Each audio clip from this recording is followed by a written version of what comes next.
This episode of iFanboy is brought to you by iVerse Media and GoDaddy.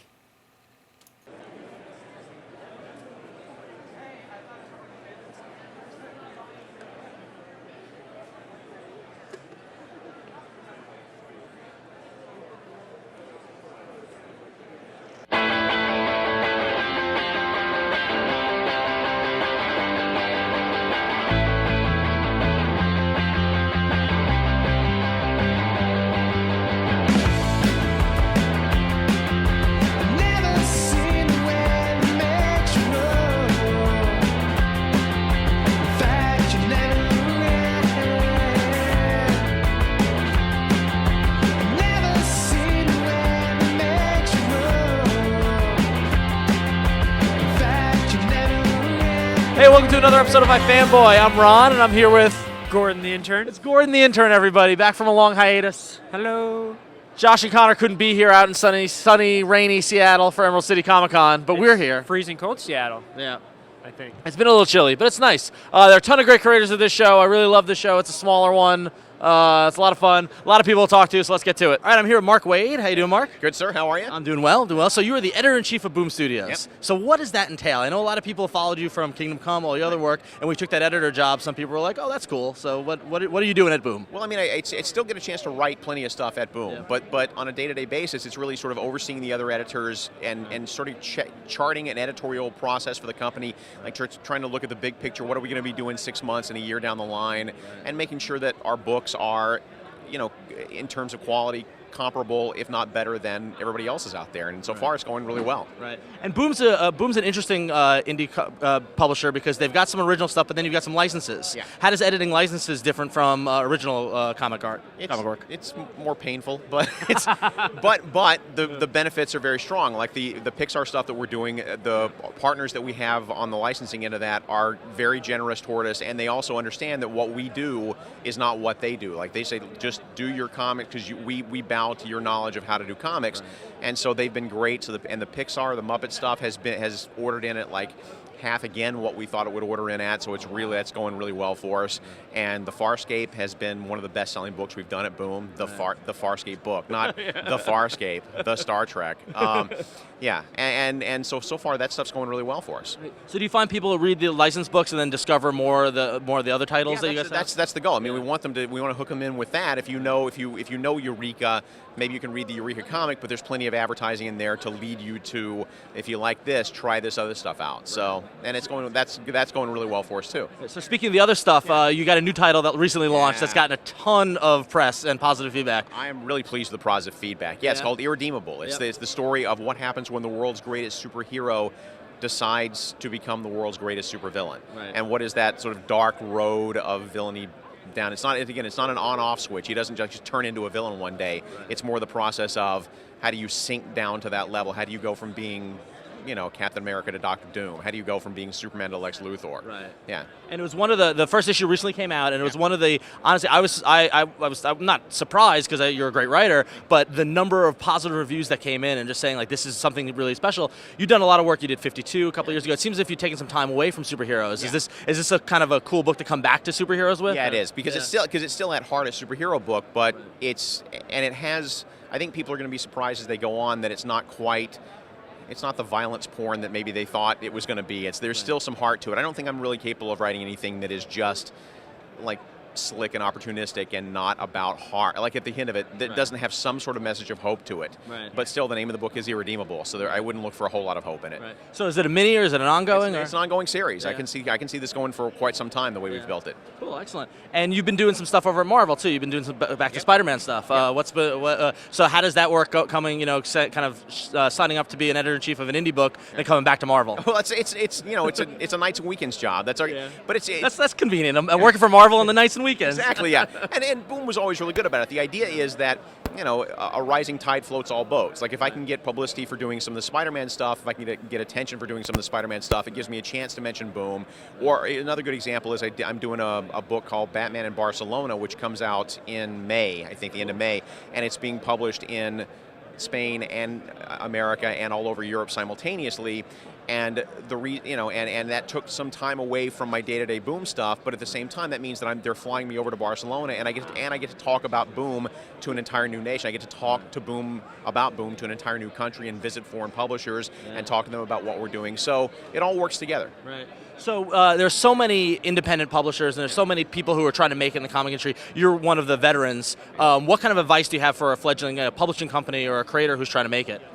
Do comics first. Yeah. Like this, but for publishing companies, my advice is do comics. Don't do illustrated screenplays. You can. I mean, yeah, you might be able to make some fast cash that way, but stay true to the form, because at the end of the day, all you've got is your integrity. And the same thing with fledgling creators too. It's like, stay true to what you want to do. Don't feel like you've got to do what other people say is popular. I mean, at the end of the day, 5 years from now, you'll be looking back on your work, and that's, it's going to be on your resume, and it's going to have your name on it forever, and you've got to be proud of it.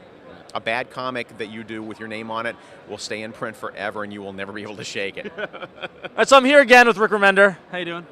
I'm okay, Ron. How you doing? All right. So we had an awkward exchange in San Francisco a couple weeks ago. It was awkward. It was I awkward. don't like to talk about the rash or where it came from. I put together the pieces that some of your creator-owned work was ending, and that you've been working at Marvel doing Punisher and things like that. Yeah. And you took a very long drink of water and dodged the question. Do you recall that? You're very crafty. Yeah. Previously when we talked, you talked about how you've got a lot of creator-owned stuff, and you've done stuff in Image and Dark Horse, but now it seems as if the creator-owned stuff is going on a shelf, and is that so you can focus on Marvel work, or?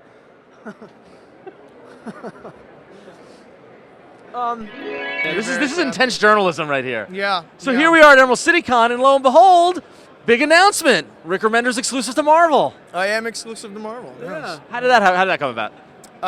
It came about. I think the reaction to the Punisher was astounding. I think it exceeded expectations. Yeah. And I guess they like things I write. So Punisher's been great. So does this mean we're going to see more stuff from Marvel, other characters, other books? Yes. Because Lord knows you can write more than one book. Lord knows I can. Yeah. And it doesn't mean necessarily, like, I know Fear Agent is wrapping up on 33. Yeah. It's not ending. Right. I mean, we will relaunch the book. I think that Tony and Jerome and I are all going to be doing more and more things at Marvel. Yep. And we don't want to make the mistake of trying to do both at the same time. Right. We want to make sure that everything we do gets our absolute A-list, our A game. Yep. And to that end, we're going to focus heavily on what we're doing at Marvel and make sure that it kicks as much ass as we're capable of kicking. Cool. So is it a year deal, or is there a time period? Like, it's a couple years. Couple years? Yeah. Awesome. Yeah. So we'll be dug in like ticks, making as much awesome stuff happen as we can at Marvel. So look forward to it. And I'm very excited. Awesome. Like when it comes to the creator owned, I've scratched that itch fairly thoroughly at this point. Right. So it's nice to get to go play in the sandbox of Ditko and Kirby and And look to see some of the other folks before you, like Bendis and and those guys. And those guys have all been incredibly helpful in making this all happen, and very, very. So how much do you chalk up the whole exclusive deal and stuff like that to you playing Xbox with those guys? I would hope that the 20-something graphic novels that I've written are of a quality. Well, we hear these rumors of these epic Xbox story meetings, and so Well, we have Xbox. Yeah, we talk business on the Xbox, but mostly we're not. Mostly it's gibberish.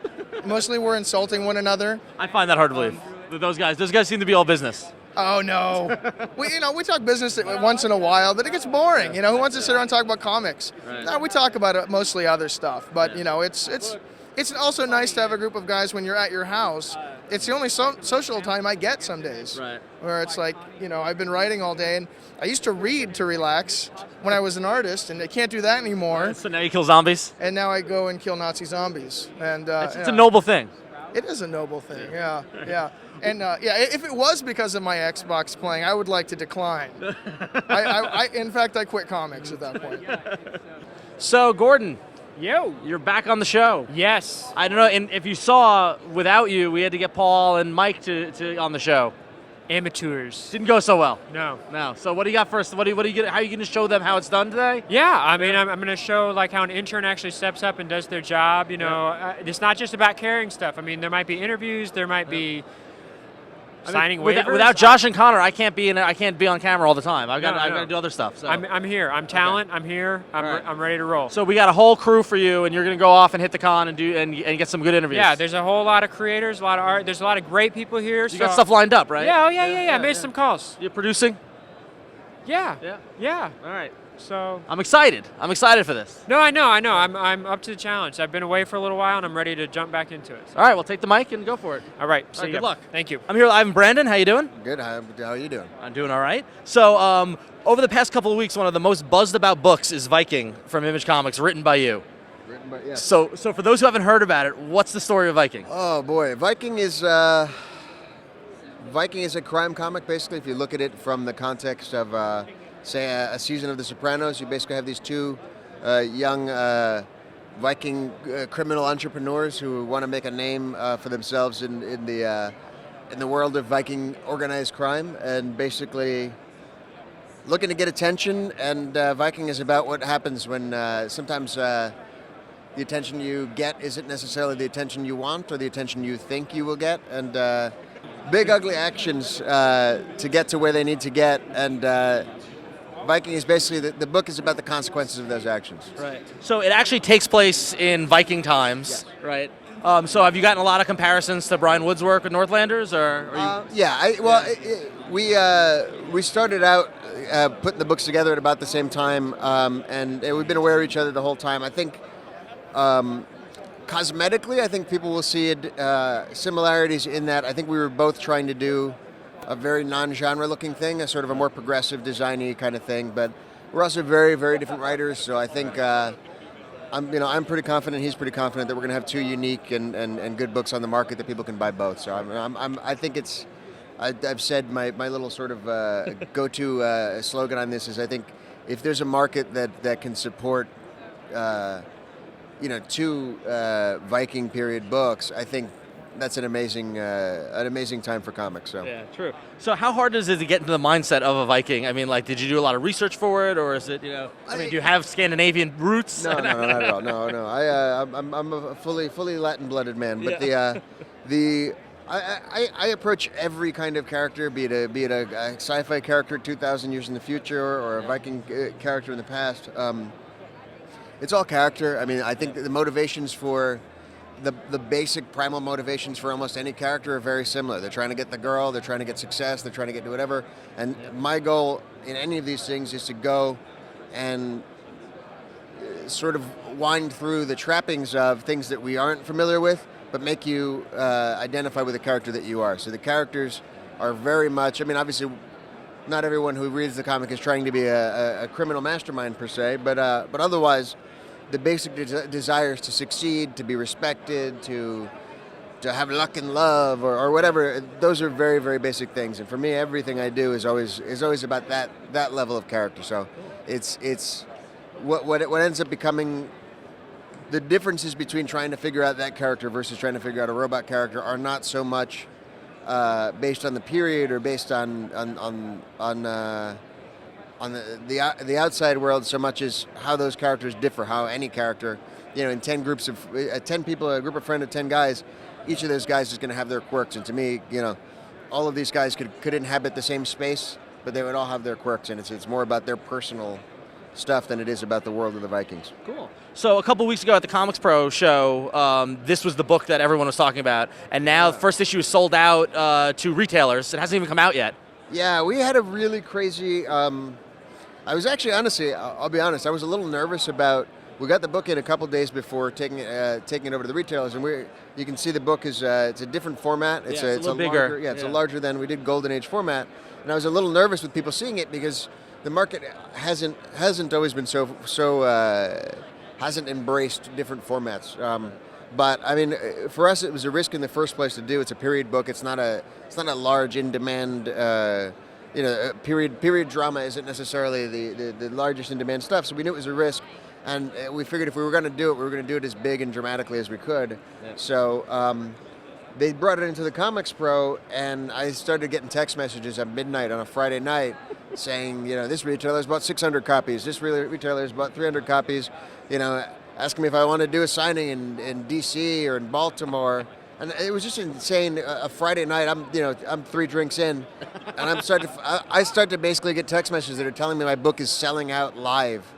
On midnight on a Friday night. It's a very unique experience for a comic creator. This is my 9th year in comics, and I've never experienced anything even remotely close to that. So it's it was a really surreal moment for us. We figured out, we printed overseas because it's a very specific format and we wanted to keep the price down. Yep. So we went out of our way to overprint when we got our pre-orders. We went out of our way to overprint by a bunch because we didn't want it to sell out. I mean, you want anything to sell out, but not that day. We wanted to have enough so people could, enough copies could circulate so that the second issue would be successful. Yeah. So we were stunned when, Image can't remember a time when they had a book that sold out.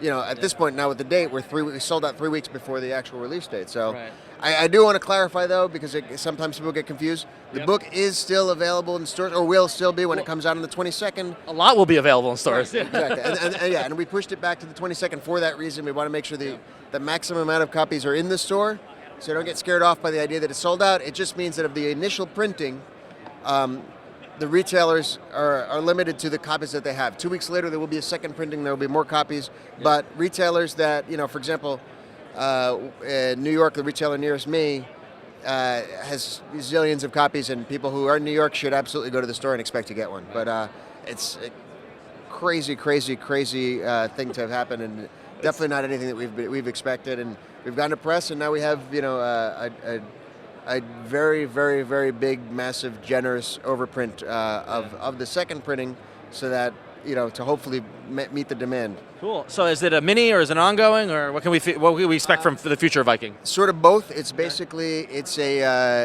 basically seasons. It's an ongoing set of seasons. Basically the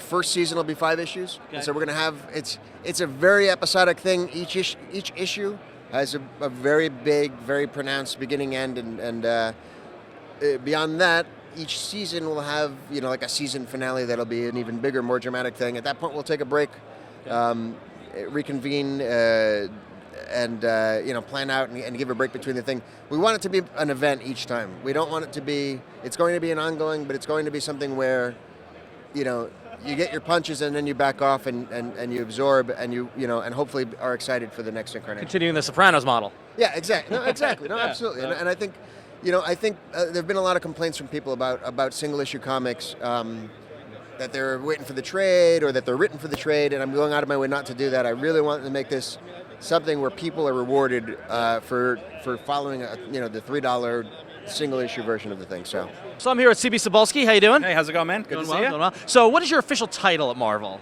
Everyone knows you work for Marvel Comics, but I don't know. Everyone always calls me different things. I guess my official title is Talent Liaison or Talent Scout, I guess. Right. Editor at Large. I'm not exactly sure. So you're here at the Emerald City Comic Con reviewing portfolios Yep, having a good time so far. I'm blown away. I haven't been back in years, and had a good time a couple years ago in finding talent. Hired a couple people when we were here, so figured it's been a couple years. Why not come out and see if we got any new pencilers, inkers, colorists, painters who are we can get in the Marvel world. Cool. So you've been posting on Twitter, kind of hints for ways to break into the comic industry.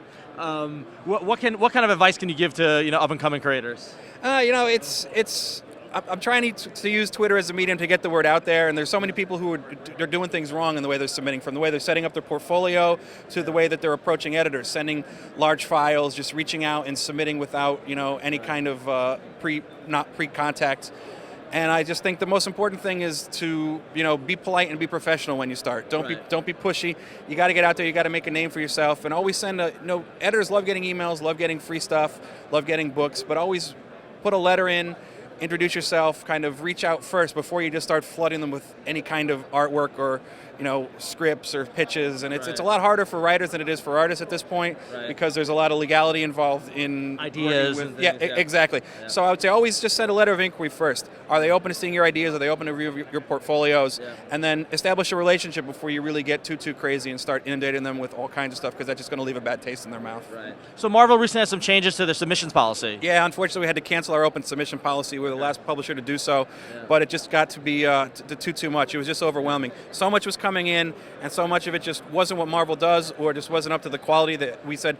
We've been very successful in finding talent, at going out to shows and doing talent searches, and especially word of mouth through other artists and other writers recommending us people, that we decided we're going to focus more on those aspects. Right. And it's not like a door is closing, because a door is closing, but it's one that wasn't really open to begin with, because there wasn't a lot coming in. No one's really been hired through the open submission policy for 3 or 4 years. Right. So we're just opening other doors, and we're going to be announcing some new talent search initiatives coming up this summer. So if somebody wants to break in, get a job at Marvel, the best way is to find out a con you're going to or what con that Marvel's at, bring a portfolio? Yeah, it is. But, as much as, people don't like it and don't like waiting in line, con portfolio reviews has been the most successful avenue for us over the last 2 or 3 years. Yeah. Even at the bigger shows like San Diego or Wizard World Chicago, we have found a couple people. Yeah. And what we're doing now is making more of an effort to go to some of the up-and-coming, some of the smaller shows. Like here at Emerald City, I'll be at Heroes. We started having a bigger presence at Baltimore. Yeah. So you could always find out on Twitter where someone like Joe Casada, myself, or any of the editors are going to be. Right. And, just try and make an effort to come and see it. So even if you don't have a lot to show, just say hello, stop by, say hi, and just introduce yourself. So what's the one creator that you've discovered that you're the most proud of? I never want to take credit for any of that. Well, what are some of the folks that you've worked with early in their careers? The guys that I work with are guys that I still consider friends. Like Scotty Young was a guy that I met just on a whim. I'm walking past an artist alley table where he had a piece displayed, and he wasn't even there. And I got his contact information through the guy who was there, and we've been friends ever since, from when he first did his first gig on Iceman at Marvel through up till now. Adrian Alfona is another guy who I met at Wizard World Philly and never drew a comic before in his life. When I saw the stuff, just blown away, and knew he'd be perfect for Runaways because we had that pitch circulating around. We haven't found it, right. And then the rest is history, as to say there. So, and then the newest pencil that I'm really excited about is another new Runaways penciler is Sarah Pacelli, who I found through my Chester Quest search last year, and she's been slowly getting a couple gigs, most recently on YX, and now she's coming up and she's the regular pencil on Runaways, so she's definitely someone that people should be watching. Cool, excellent. Yeah. And so in addition to kind of searching for new talent, you're also a writer, right? And so I try to be. I dabble in it. You dabble in it. How much of your time do you balance between writing versus art, creator management, things like that? It flip-flops. Right now I'm spending much more time doing the talent management stuff. X and Furnace wrapped, War of Kings Darkhawk wrapped, and then now with the summer convention season starting up, I'm kind of cutting back a little bit on the writing. So, and then over the summer I'm going to be writing a little bit less, but come the fall I'm going to be trying to get back into it. But now I don't have too much coming up. I've got a couple just small projects at Marvel, a couple creator-owned things that I'm picking at, getting out there. But just focusing all my attention right now more towards the travel and the talent submissions. Cool. So you wrote the 2-issue War Kings Darkhawk, and Darkhawk's one of my all-time favorite characters. Oh, cool, good. And you liked it. I had a couple issues, but I feel as if a lot has happened to the character, the anger management, things like that. How do you take a character like that who's been maligned and try to turn it around and get it to be interesting again? Well, as a writer. It's all about finding where the core of that anger is, or what's really pissing him off, and is what I try to do. And a lot of my stuff I try to always tie back to some kind of emotional or relationship issue. And in this case it was finding out where his relationship was with someone like Mickey, what his past relationships were with some of his girlfriends, and then the relationship with his parents, because going back as a Darkhawk fan, he's had a topsy-turvy life, and just trying to find out what pushed a lot of his buttons and made him who he was and where that anger comes from was one of the angles that I wanted to explore. And as Darkhawk War Kings was only 2 issues, and Dan and Andy... It's tough to put it in, too. And Dan and Andy came in on issue 2 because they had things that they needed to tell where they were taking the character, so it even cut it down even more. And I think we did a good job with it, and I know they're going to be exploring it a little bit more. But I think Darkhawk particularly is a lot of uncharted territory that needs to be explored. I love that character. I don't know why I love that character. It's the design. It's a ripoff. I loved him too from back in the day. I have the original. Series, I went and I bought 25 copies of issue 1 when it came out. I was like 12. So awesome. All right. So if people want to follow you on Twitter and get your creator tips, where your Twitter is. My name CB Sobolski with no period, just CB Sobolski, and I'm on Twitter. I'm on Facebook. I'm on MySpace. I'm all around online. I have a blog. Just put me in Google and it'll all pop up for you. And awesome. I'm happy to talk to people. I tend to respond to replies and tweets and comments on blogs as much as I can. I know I've spoken to a lot of up-and-coming creators, and the idea that they can get to somebody at Marvel and talk directly to them is really exciting for them. Some of the other companies aren't as accessible. Well, so you guys do like I'm doing my job, and that's great to hear. So thank you. Awesome.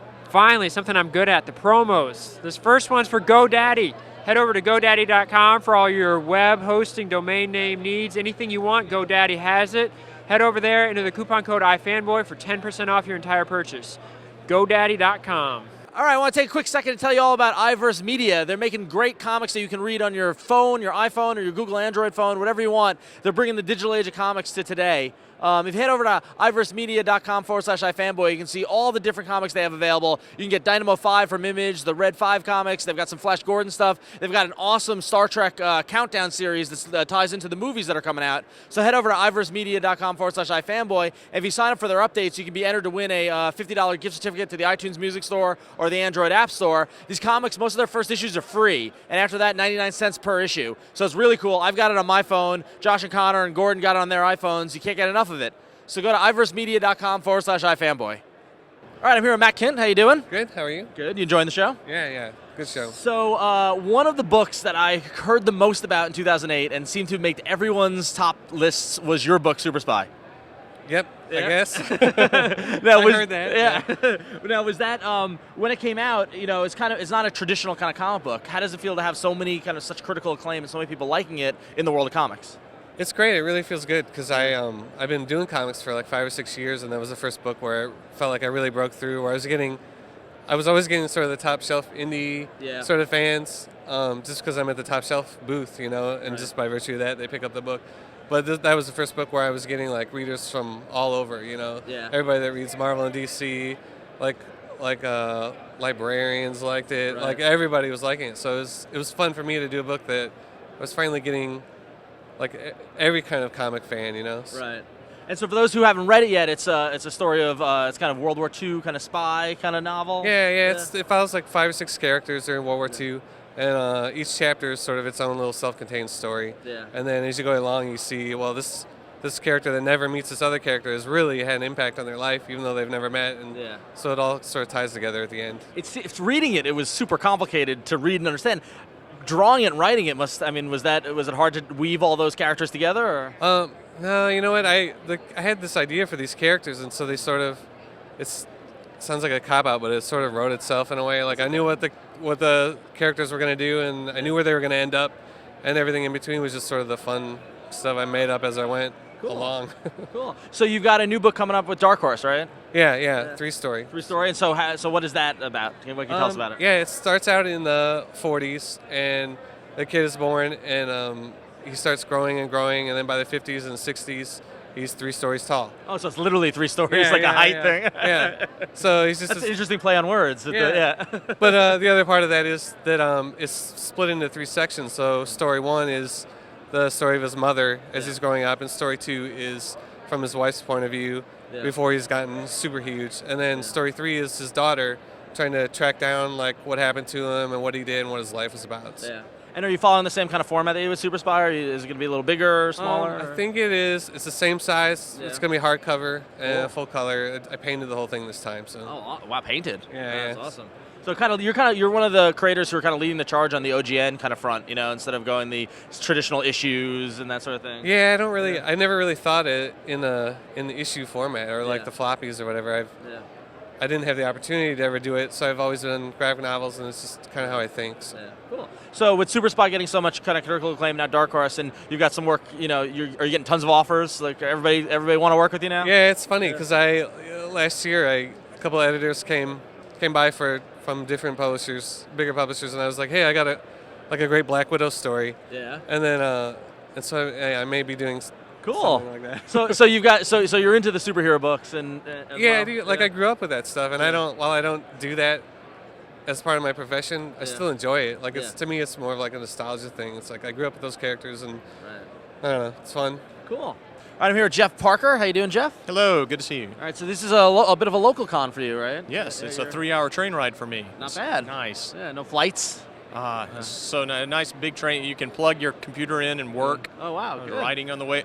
Okay, I was playing Peggle, but I could have been riding. All right, so since we last talked, we talked in San Diego last, and you had Mysterious the Unfathomable come out early January. I've heard nothing but fantastic rave reviews of this book. Yeah, it got good criticism. It really did. I enjoyed it. So for those who haven't heard about it, what is Mysterious? He's this jerk, and but he used to be a stage magician, and you find out in our world, most successful stage magicians are practicing sorcerers, and he always has a lovely assistant throughout the ages, kind of Doctor Who like. It changes. Yep. And but she's always referred to as Delphi, and he just recently got a new Delphi, and once you've got that kind of magic connection between him and an assistant, things just start happening, and pretty much all kinds of wackiness starts breaking out in his world. Cool. So is it a miniseries or an ongoing? It's a miniseries. Okay. We're hoping that it will become a series of miniseries, Hellboy style. Cool. And it's available through Wildstorm, for those who haven't Yes. seen it yet. So, now in addition to that, you've got a bunch of stuff going on Marvel. So Marvel, who's the big Marvel. they're the ones that do the guy that, yeah. Right, with the webs and all Yeah, that. okay, So you got Agents Atlas Yeah. ongoing. How's that been going? Oh, that's been great. Yeah.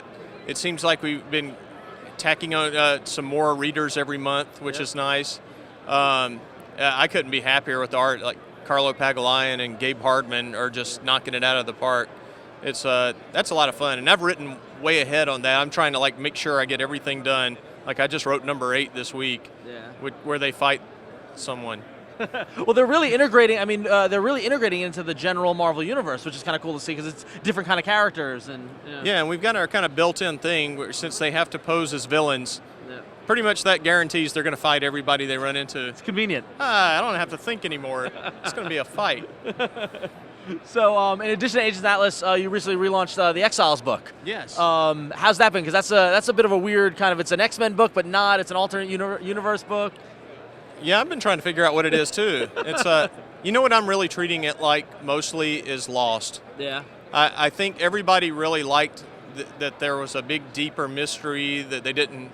They get little glimmers and clues throughout. Yep. So that's the way I'm kind of treating it. Right. And we've got Salva Espin and Casey Jones alternating art on it, and it looks terrific. Cool. And that's got the return of Blink, which is a beloved character. Yes, everyone loves Blink, and we've got her back. And it's not a fake Blink; it's really her. Is there a lot of pressure writing Blink? I mean, the Blink fans are diehard, and they're still around. Bite me, Blink fans. No, no. It's I think as long as I don't show her being incompetent, I think I'll be okay. But I am trying to play up the thing. I never like when a team gets thrown together and they're automatically good. Right. Because I just don't think that would work no matter how powerful everybody is. So I am trying to make it seem more natural in some aspects that the team doesn't click right away. Right. So they've really got to find the way they work together. And Blink may not necessarily be the leader because as you'll see in the story, she's not. Clearly, she knows something that's going on that the rest of the exiles, these new exiles, don't, and she's not telling anyone.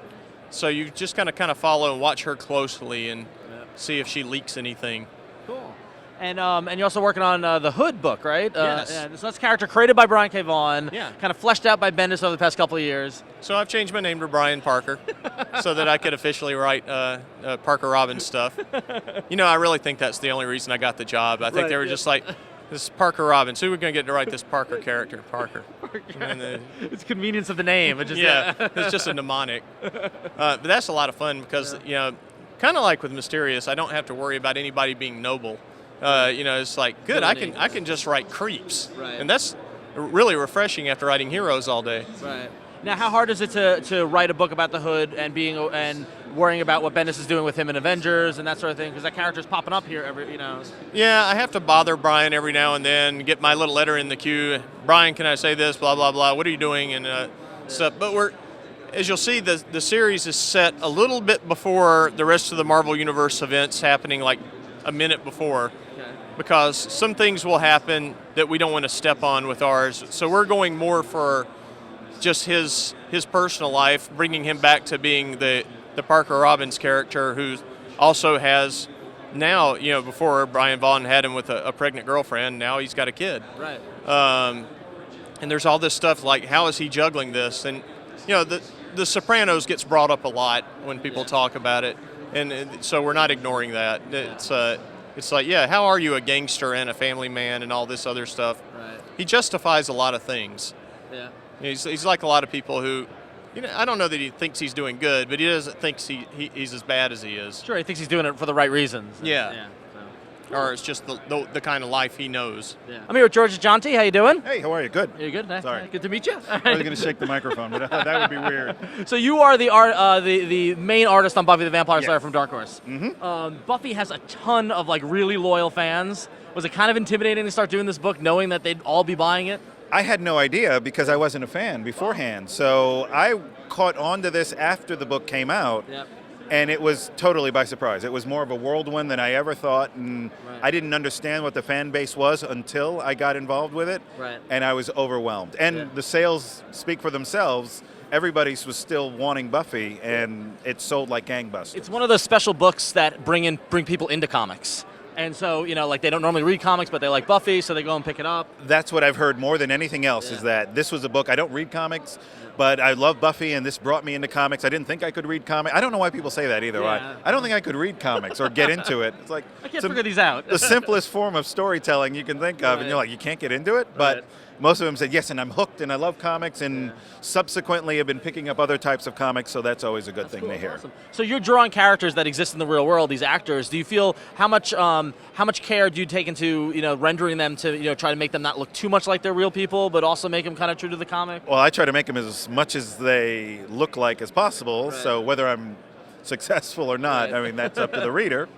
But they do. Joss was adamant about saying, I don't want it to look like a photograph, but he did want it to seem like, obviously, there was a likeness, but keep them in a comic book format. He really didn't say, I'm not interested in you just tracing the images of them. I want them to be acting as characters. So I took that and kind of played with it. Cool. So you've illustrated scripts that Joss has written, that Drew Goddard's written, Jane Espenson. Stephen DeKnight.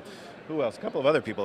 So you've got these great writers to work with, and they're typically television writers. Yes. Has there been any kind of challenge in working with TV writers versus? No, they've all been great, and a lot of them, strangely enough, love comics. It's amazing how an underground thing comics are, but when you talk to more people, you realize how prevalent it is in modern culture, that it doesn't seem underground at all. So all of these guys were aware of it. Of course, Joss, big comic book fan. Yeah.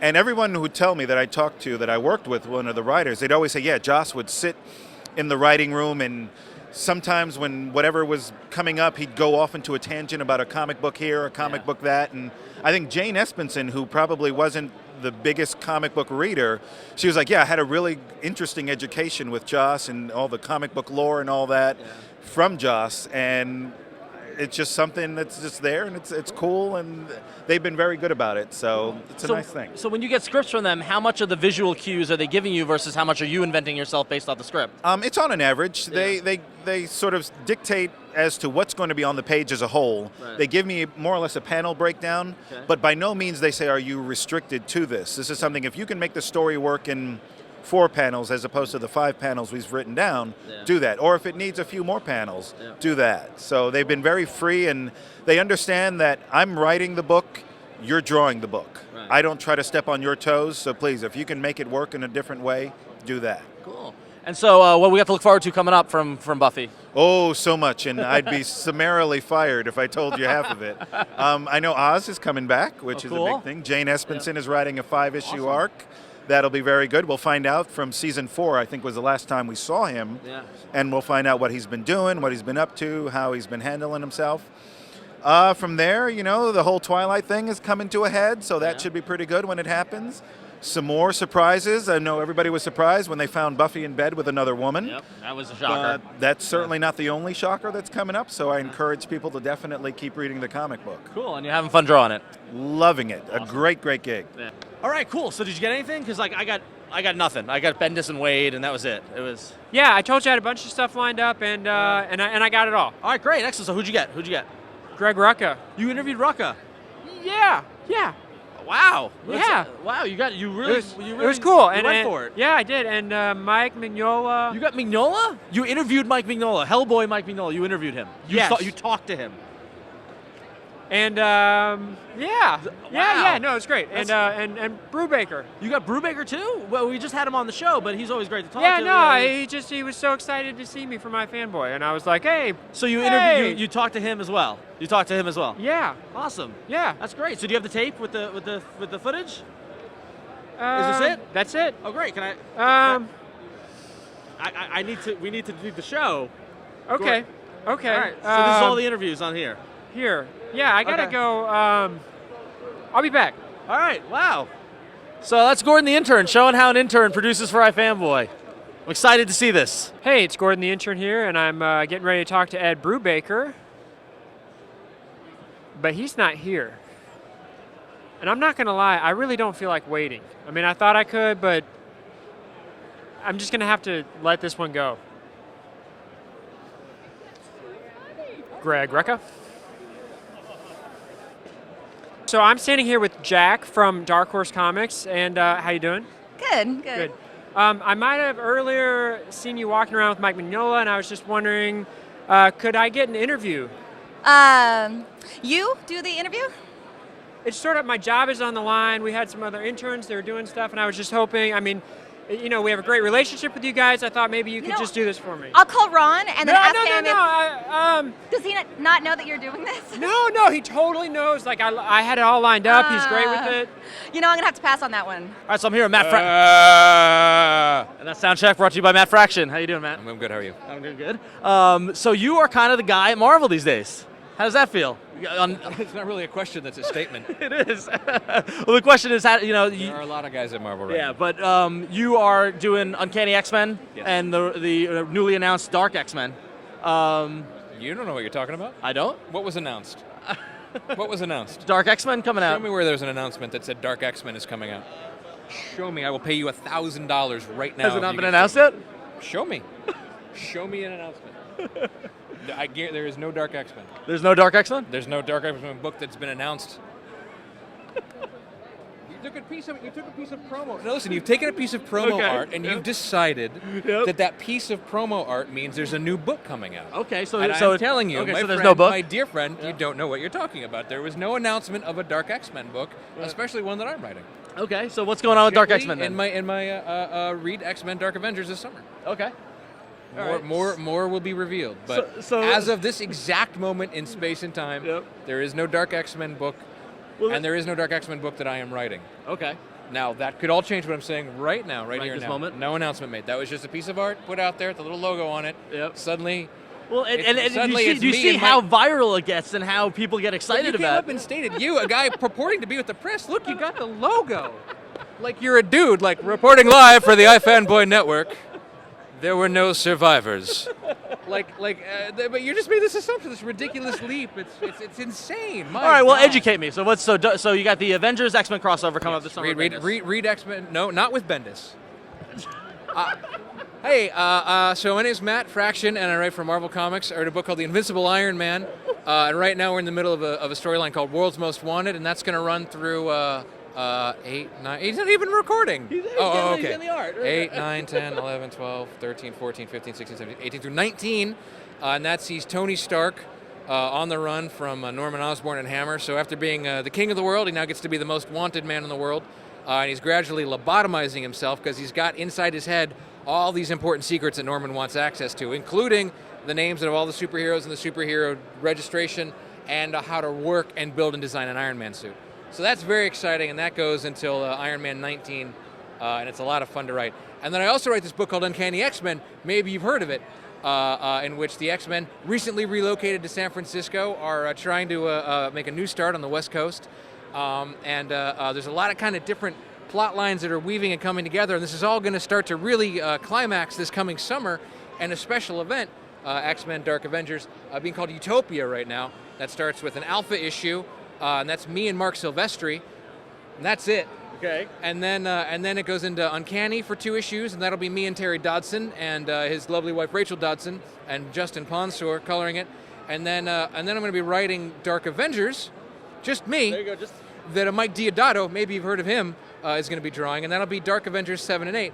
So it's there's a intro issue, a special 33 page, big size super issue, and then there's the storyline that goes 2 and 2, and then a wrap up issue that's going to blow the doors off the joint, and it's very exciting. It's a great time to be into the X-Men and all that stuff, and it's basically the X-Men and Norman, who's kind of running the world right now, colliding. If you've been reading Avengers and the X-Men annual, and all that stuff, we know that Emma is a part of the Cabal with this arrangement that she's going to keep mutants out of his way, and something happens where suddenly mutants are very much in the way, and Norman steps in with the solution. Now, there's been this mysterious image, perhaps you've seen, tagged Dark X-Men floating around, and it looks to me, if you look at it, one would get the impression that it's Emma and Namor and Mimic and Professor X. What the F?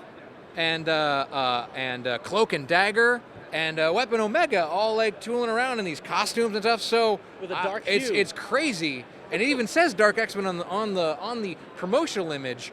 So if you've got questions about that, and boy, I hope you do. Otherwise, we're not doing our job.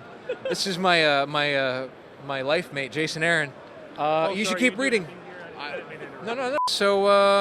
So yeah, if you've got questions, and I hope you do, you should keep reading, and more will be revealed this summer. It's very exciting, very exploding, very screaming, running, people dying, good times. Reporting live from the scene of the accident.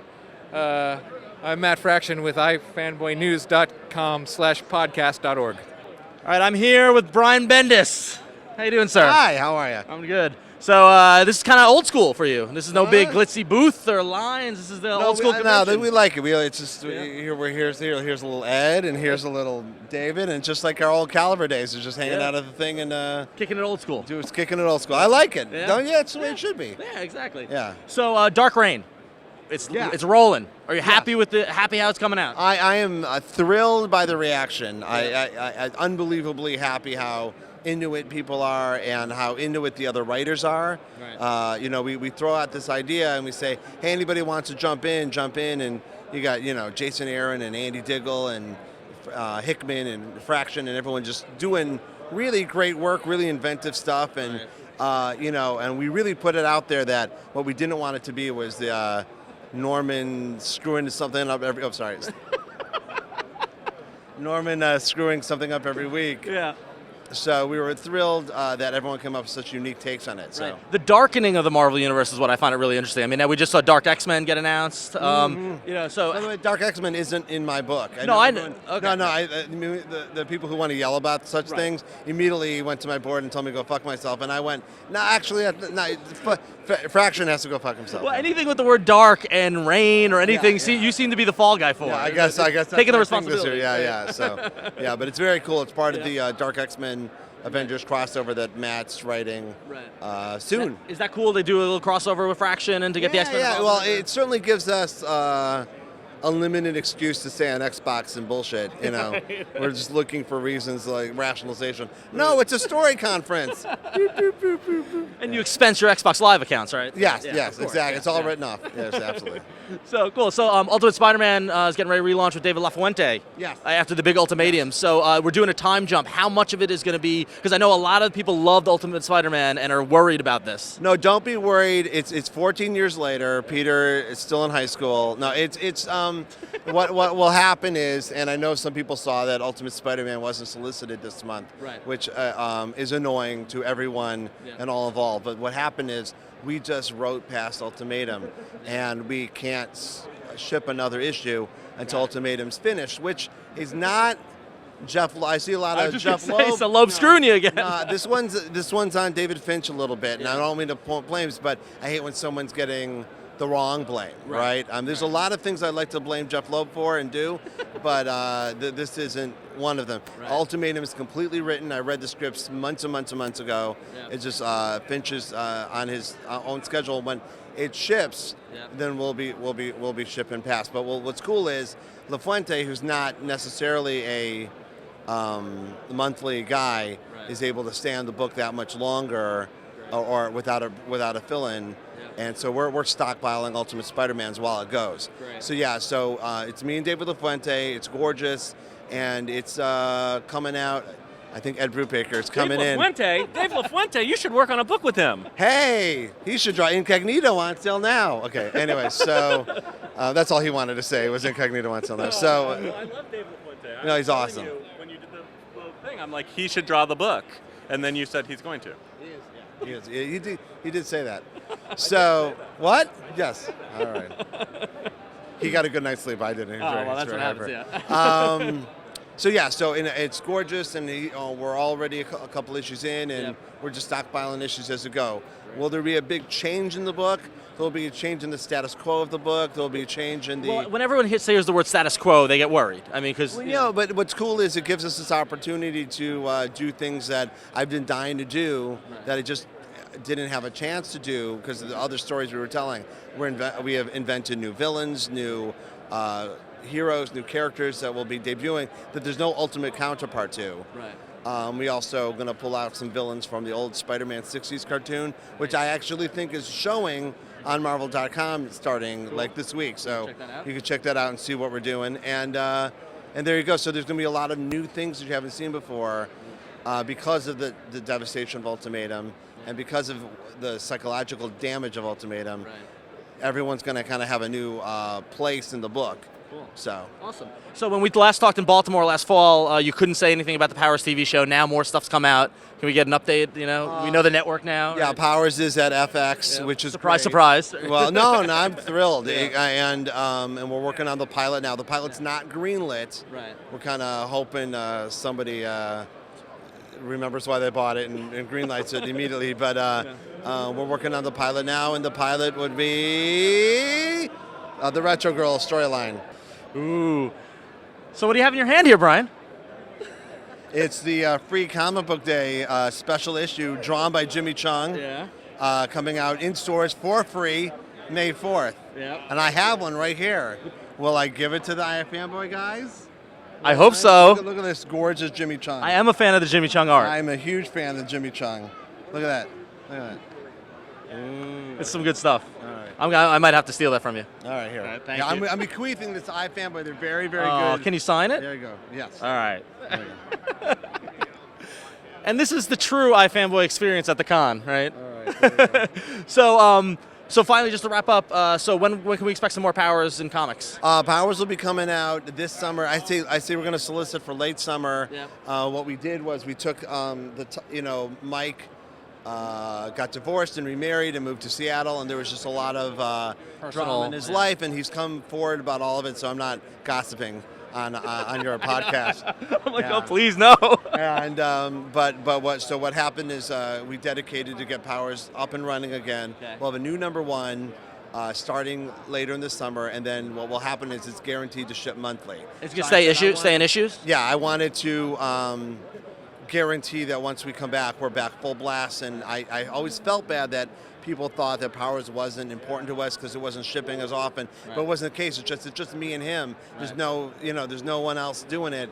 No editor banging down your door. But no, even though Marvel publishes it, we make it just like we made it at Caliber or Image. It's just us, and we hand in a file and they print it.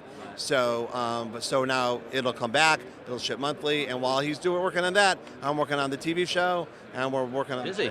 Yeah. So what else you got? I know you got a million things. So we got Malieve and Spider-Woman. Malieve and Spider-Woman. I can't wait for people to see this. It is so gorgeous. Yeah. I mean, really mature, beautiful artwork, and it wiggles. It's awesome. But no, we really have been spending all this time trying to discover what the language of motion comics is, really make it feel like something special. Do you like motion comics, or? I do, but I think that so far we've seen a lot of comics that weren't intended to wiggling, and though it's cool, and you go, oh, cool, it's wiggling.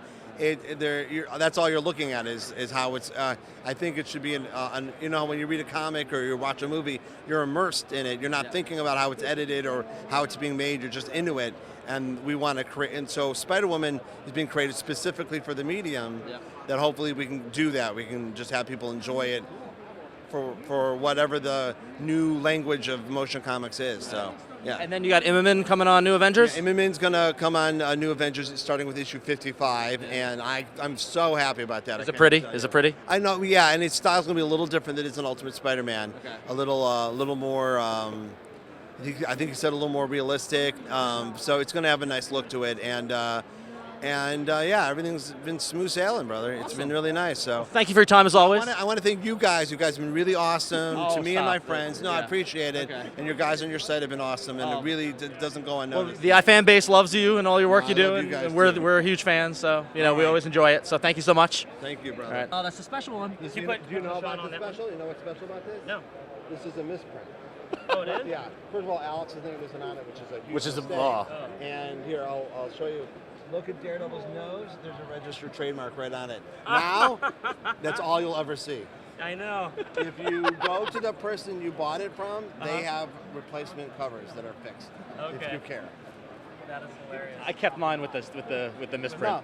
No, it's hilarious because I honestly, an omnibus is the tip top of anything you could ever hope to get in comics, right? So I mean, it's because every time you finish an issue, it feels like you finish an omnibus. So and the omnibus like, look, I've done something with my life.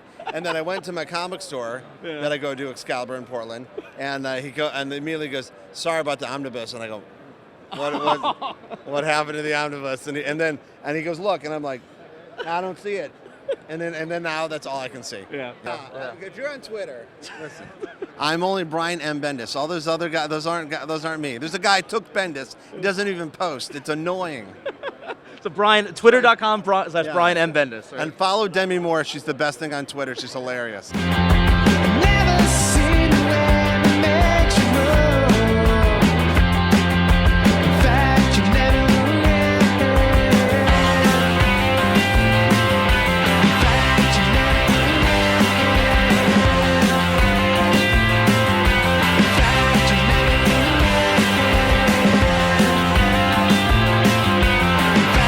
So that's another convention, Emerald City Comic Con. I love the show. It was great. It was very intimate, very personal. Yep. Very low key. Yes, but that's the way we like it. This is the big cons. Yeah. Although the big ones have carpet. Just you're hung up on the carpet. So anyway, hopefully you've enjoyed it. We'd love to hear from you. You can email us, contact@ifanboy.com. Or you can give a call on the voicemail line at 1-888-FANBOYS. It's 1-888-326-2697. Or you can go to ifanboy.com. There's a whole thread, a discussion thread where you can talk about it. And you can go to the forums or revision3.com/ifanboy. So thanks for penciling into your schedule. We're glad to have you on board again. It was fun to be here. Yeah, I liked it. Yeah. All right, well.